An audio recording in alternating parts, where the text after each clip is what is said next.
Friends, good evening. তো দেখো, আজ আমি ফুচকা তৈরি করছি। ফুচকার পাঁপড়টা আমি কেনা ছিল, ঘরে ছিল। ভাবছি যদি ফুচকা খেতে ইচ্ছে করছে, তো এই যে কড়াইতে আমাকে একটু নেড়ে নিলাম। গ্যাসটা বন্ধ করে দেবো। এবার তেলে ভাজবো। তেলে ভাজলে দেখতে পারবে যে কতটা ফোলে আর মচমচা হয়। ঠিক আছে, দেখো ফুচকার পাঁপড়গুলো ছেড়ে দিলাম। দেখো কি পরিমাণে ফোলে।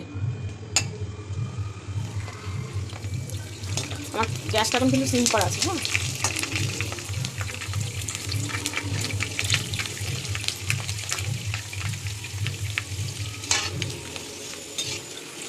বাইরে ফুচকা খাওয়ার থেকে মনে হয় ঘরে তৈরি করে ফুচকা খাওয়াটাই মনে হয় ভালো। এটা কমপ্লিট হয়ে গেছে। আমার টক জলও করে নিয়েছি। আলু মাখাও ফুচকার আলু মাখা হয়ে গেছে। যে দইও রেডি। আমার ছেলেকে এবার দেবো, দিয়ে খেয়ে বলবে আমার ছেলে কেমন হয়েছে। আমার শুনে বুঝতে পারছে কেমন মরমরা হয়েছে। আমাদের খেয়ে বলবি কেমন হয়েছে। হ্যাঁ ঠিক আছে।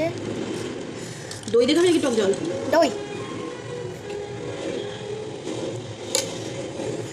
দাও। খেয়ে দেখো, বলো কেমন হয়েছে।